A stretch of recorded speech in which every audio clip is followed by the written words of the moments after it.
कहानी शुरू करने से पहले इस वीडियो में मेरा 1K सब्सक्राइबर का टारगेट है, जो कि आप लोग ज़रूर पूरा करोगे, मुझे विश्वास है।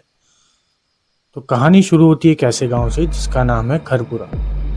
एक सीधा साधा सा गांव जहां पर मंदिर, खेती, अस्पताल वगैरह सब कुछ है, नॉर्मल है जैसा सब गांव होते हैं। लेकिन वहां पे एक ऐसी जगह भी है जहां पर आम तौर पे लोग जाना पसंद नहीं करते, लेकिन उस गाँव में उस जगह जाने पर बिल्कुल मनाही है। वो है गाँव का पुराना शमशान।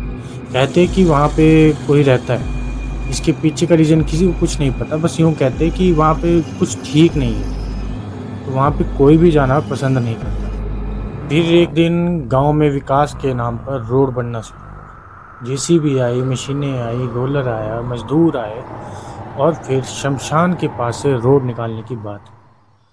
जैसे ही उन्होंने मिट्टी को खोदा, उसके अंदर से एक आधी जली हुई लाश निकली।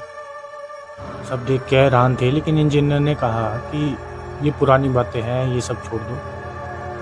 बस यहीं से शुरुआत हुई गांव के बुरे समय की। पहली ही रात बहुत से कुत्ते शमशान की तरफ चेहरा करकर इतने तेज भौंकने लगे कि पूरे गांव वाले जाग गए। वो इतना भयानक भौंक रहे थे और उसके बाद एकदम से बिल्कुल शांत। अगले दिन सुबह एक कुत्ता मरा हुआ मिला, जिसके ना कोई चोट थी, ना ही कहीं से खून निकला था। उसके नाक में सिर्फ राख थी।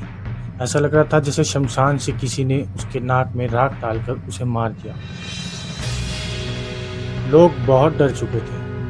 फिर अगले दिन आधी रात को मंदिर की घंटियां बजने लगी। ऐसा लग रहा था कि जैसे पता नहीं कोई जानबूझकर जोर जोर से गांव वालों को जगाने के लिए घंटियां बजा रहा। पंडित ने कहा कि मैं तो मंदिर लॉक करके आया था और चाबी भी मेरे पास है, तो आखिर मंदिर की घंटियां बज कैसे रही। सब लोगों ने सोचा कि चलो कोई बात नहीं, कोई कोइंसिडेंस होगा। तभी सब लोग देखते हैं कि शमशान की तरफ से एक तेज रोशनी आ रही है। ऐसा लग रहा है जैसे कोई आग बहुत तेज भड़क रही हो। सब लोग डर चुके थे। तीसरी रात रमेश, जो कि गांव का ही एक आदमी था, वो दूसरे गांव से काम कर कर रात को लौट रहा था। उसने काफ़ी शराब पी हुई थी, तो वो शमशान के रास्ते से जब आया तो वो वहाँ पर रुक गया और किसी से बातें करने लग गया।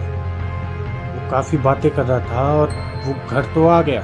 सुबह रमेश जिंदा मिला, लेकिन वो कुछ बोल नहीं पा रहा था और चुपचाप एक जगह बैठकर सिर्फ ज़मीन पर लिख रहा था।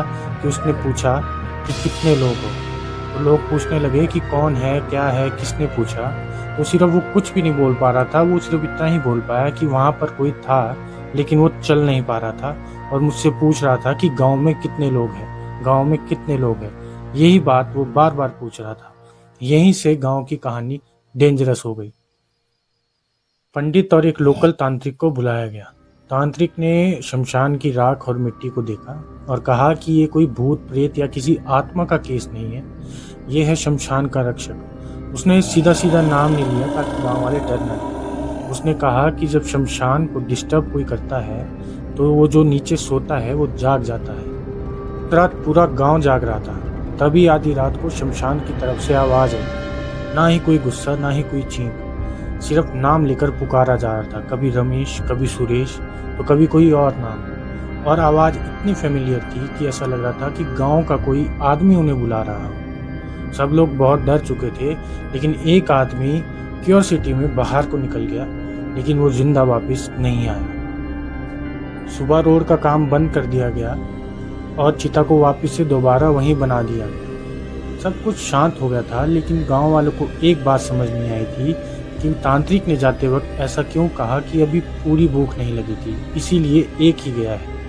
गांव वाले कहते हैं कि आज भी अगर आपको रात के समय में शमशान से कोई आवाज़ मारे तो कभी भी जवाब मत देना, क्योंकि जो जागा था वो मसान था, और जब मसान पूरी तरह जागता है तो मौत नहीं, मौत का तांडव होता है। अगर आपको ये वीडियो पसंद आई हो तो लाइक, शेयर और सब्सक्राइब ज़रूर करें। मैं अगली वीडियो में आपसे फिर मिलता हूँ ऐसी ही हॉरर स्टोरी के साथ।